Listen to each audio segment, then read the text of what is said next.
And people always ask me stuff to tell stories about Guru. And every time you tell a story, you tell something a little different. And that was the thing I said, like, when you write a book, it's like, that's it, it's static. But like, you know, when you speak or video, then you get to see different versions of, you know, because I speak spontaneously, basically. So whatever Guru decides for me to say, I say. And so it can be different, you know, I can tell the same story like 100 times differently, you know. Okay, so let's start, as I said, so let's start from the beginning. When I came to the center in 1973, it was a common thing to just come to the center. You know, you'd be invited to come to the center and come to a center meditation. But even before that, I had essentially, the way I kind of started my spiritual journey was that I had sort of discovered meditation. And I was practicing meditation in the beginning, like 5 minutes before I went to sleep each night. And then I got inspired to also do it in the morning when I first wake up. So I'd been doing that for a while, and then I had what someone described to me as a spiritual experience, which ultimately I wanted to find an answer to. And so I decided to go, or someone had suggested that I go to different spiritual groups. So I did, but nobody seemed to answer my question. And then a very good friend of mine, actually the friend that actually introduced me to the meditation, at that point he had gone to a Mahavishnu Orchestra concert. And he got a couple of books of Gurus from Vishnu, and he gave me those books, two of them. I mean, the first two books that I read of Gurus were Eastern Light for the Western Mind and Garland of Nation Souls. And my background obviously is my father was born in what was then Yugoslavia. So 1 August, we were invited, or actually in July, I think, or August, we went to visit my grandparents. And while I was there, I had these books of Gurus.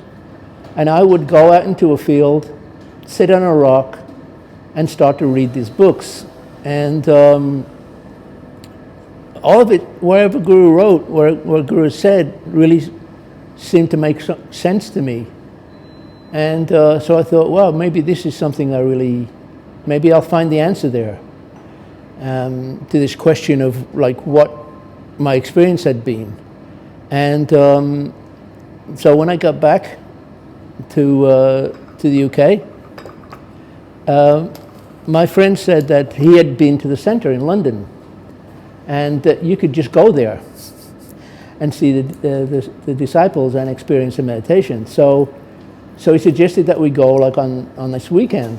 And so we traveled on Friday, and we arrived where the center was at that time was in this, there was like this cul-de-sac, what we call a cul-de-sac. And the center was, or the house where the center was at the end of that. So we come there, and I expected there to be disciples there, and we'd meet them and introduce me to them and everything. And we got there, and all the lights, everything, there was no lights on in the place. It was like single-story building. And but when we got close, we saw that on the front door there was a note, and it was from these boys that the disciple boys from that center, from the London Center, and they said they knew that we were coming because my friend Michael had told them. So they had left a note saying, "Look, we had to go and do something. We'll be back later, but the back door is open. Just let yourself in, and make yourself at home." And I thought, wow, this is really unbelievable. Like, these people are totally trusting. And so we go in there, and Mike, since he, as I said, he had been there before, he kind of like gave me a little tour of the London Center. And so he showed me like, okay, this is the kitchen, and this is the library. And then there was this little hallway, a little corridor. And we started to walk down this corridor, and there was a door at the end, and he said, and we got to the door, and as he opened the door, he said, "And this is the meditation room."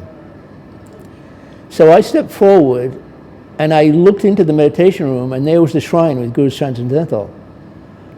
And as I looked at it, this beam of light seemed to come from Guru's third eye and hit me right in the third eye.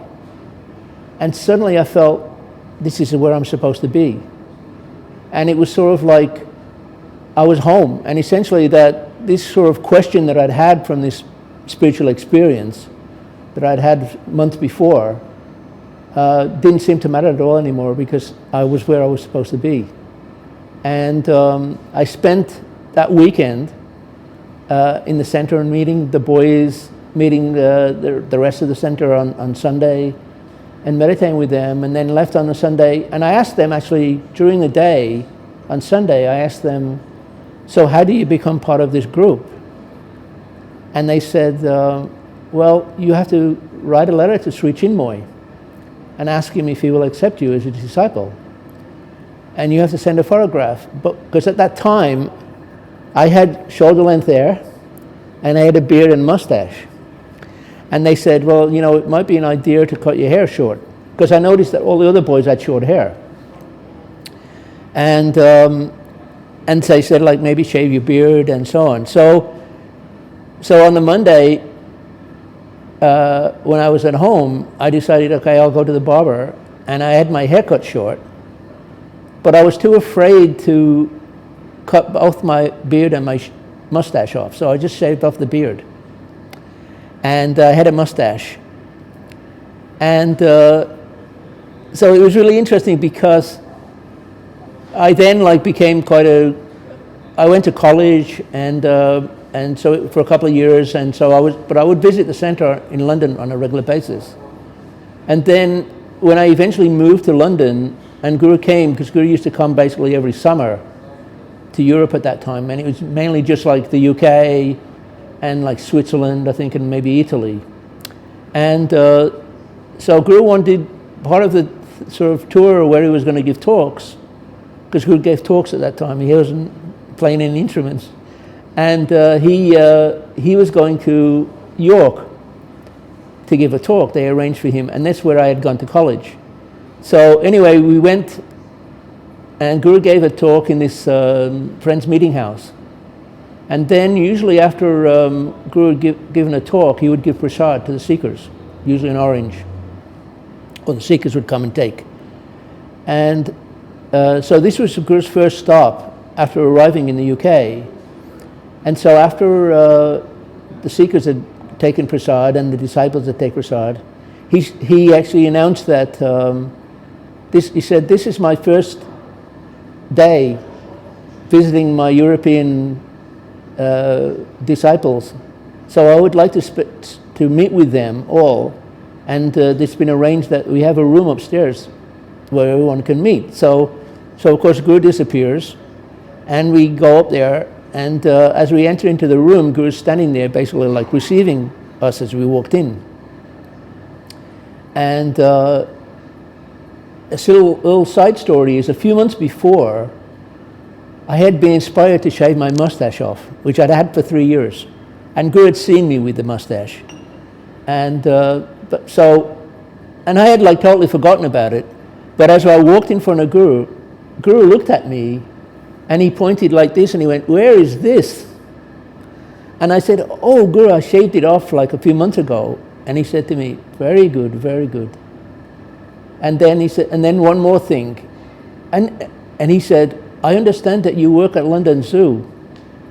And I said, "Yes, Guru," because this is kind of a job I had had when I graduated from college. I was as a gardener. And he said, "I would like to go there.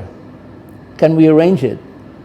And we found out that on the Sunday afternoon, like in a couple of days' time, there was free. We had a free afternoon. So I arranged for Guru and all the disciples that were there at the time, which was about 25, 26, I think, to come in to get entry into London Zoo. And we had a nice picnic. And Guru walked around. Guru asked at one point, after giving prasad, which was a hot chocolate, which I also managed to secure, he asked me to walk with him, and we walked around London Zoo. And Guru said at that time, Guru had started taking photographs when he was on an Australian tour. So he had his camera with him, and Guru would say to me, when he would see like different flower beds and different plants and stuff, he'd say, ask me if I had something to do with growing them. And I said, yes, so Guru then would take a picture. So I thought, wow, this is really very nice, you know, my Guru is admiring something that I have done, you know. And, but then also as we would walk past different animal enclosures, Guru would look at certain animals and they'd say, oh, so-and-so was an animal, this animal in a previous incarnation. So that was kind of interesting again, because it was like, again, Guru was revealing different insights in his, I guess, in his spiritual power or whatever to me, quite sweetly. And so these were kind of like some of my first experiences with Guru that, you know, before really spending any time in New York, that I got to, for my first few years living as a disciple in England.